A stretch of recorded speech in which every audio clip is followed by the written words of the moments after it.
ሙስሊም ዘመድ ኖሮኝ እንደሰለምኩ እያወቁ ሙስሊም የጠመመብኝ ምልሽ ያንን ያክል ወይ ለወንድ ብለው የሆነ ነገር ሆና ነው እንጂ አሁን ኤልሻዳይ ሰልማ ተብያለሁ።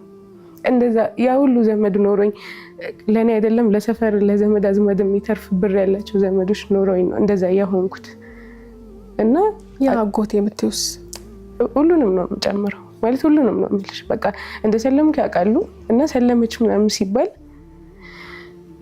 ለወንድ ብላ ወይ የሆነ ነገር ምናምን አስባ ምናምን ይሆናል እንጂ አሁን እንደው ገብቷት ኤልሻዳይ ምናምን የተባልኩት ቢያንስ ትንሽ እንያት እንኳን ያለ ሰው የለም።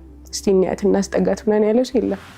እና በዛ መሀል ላይ ልክ እንደ ታሚ የዛኔ ሆስፒታል የነበርኩ ታይም ላይ መከፍለው አይደለም ነገርኩሽ። የዛኔ ምግቡን ለማውጣት 30 ብር አልነበረኝ እና ልጁ ሄደ። በቃ ስራ መሄድ አለብኝ ምናምን ብሎኝ ሄደ። አላህ ሲያግዘኝ ሙስሊም ነበረ ዶክተሩና እንትን ግልኩስ ሰከልሽ ንቅሳትሽን አይቼሽ ነው እና ሰለምቴንሽ ምናምን ሲለኝ አዎ ስንት ጊዜሽ ነው? ወር ምናምን ሊሆነኝ ነው። ወላሂ ማሻአላ እና ከዛ መከፍለው የለኝም ነው ያልኩት። በቃ መጨረሻ ላይ ምንም አታድርግልኝ ግን መከፍለው የለኝም ስለ አረ ወላሂ ችግር የለም በዚህ ጊዜ ካልተጋገዝን ምናምን ብሎ እሱ እንትን አለኝ።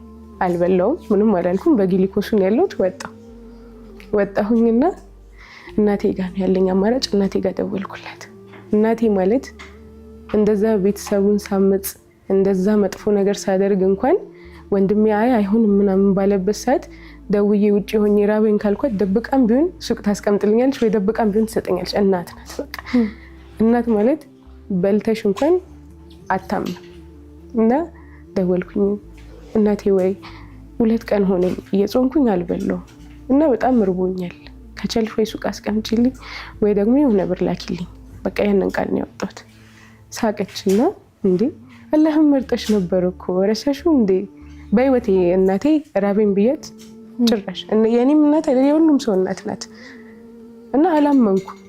አላህም መርጠሽ አይደል ለሱ ያብላሽ እንጂ እንዴ እኔ ኖሮ ቢተርፈኝ አለች አልሰጥሽም። አውጥቼ ለኔ ውጤ ሰጠዋለሁ እንጂ ኖሮ ቢተርፈኝ ቢደፋ አልሰጥሽም አለች።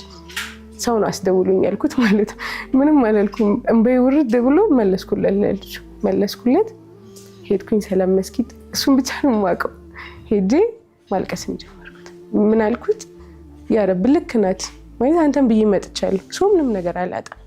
ገብቼም አላማረርኩትም። ያ ረብ ልክ ናት አንተ ሁሌም አለክ። አንተን ብዬ መጥቻለሁ። እኔም ብለው ደግሞ ለወጡ እኔም ብለው ለተሰደዱ አላሳፍራቸውም ብላል። ሰው በቃ አንተ አታሳፍረኝ። ከመጋረጃ ጀርባ ወንዶቹ ሰምተው ለቅሶኝ ምን ሆና ነው እስከሚሉ ድረስ ነው ያለቀስኩበት። በቃ እሪ ብዬ ነው ያለቀስኩት። አንተ ታውቃለህ ከእናትም ከአባትም ከምንም በላይ አንተ አለኸኝ። በቃ የውስጤን ታውቃለህ፣ ምን ያክል እንደተራብኩ ታውቃለህ፣ አንተ ታውቃለህ ብዬ ሰግጄ ወጣ። ስወጣ ወላሂ ነው አስተውዬ አይቼው አላውቅም። ሰውየውን ባለሱቅ ነውና ጠራኝ። ነይ ብሎ ጠራኝና አንቺ ማለት የነ ጆቫኒት ያቺ አጭር ቀሚስ አድርጋ የምትዞረው ልጅ ነሽ ዋላህ ምናምን አለኝ። አዎ ሰልመሽ ነው? አዎ ሰልሜን አልሐምዱሊላህ። ወይኔ ማሻአላህ ምናምን አለኝና ምንም አላወራሁትም። ወላሂ ነው ዞሮ ከሱቆቹ ከእያንዳንዱ ነገር ላይ አታ የለውዝ ቅቤ ሳይቀር እንደዚህ አንስቶ ከዛ ከ2000 ብር ጋር አንድ ላይ በፌስታል ሰጠኝ። እንዲህ ነው ማለት ዙሬን ማን የነገረው የምትይው ነገር አለ። ያ ረብ የዚህን ያክል ቅርቤ ነህ ለኔ አልኩኝ። በቃ ማለት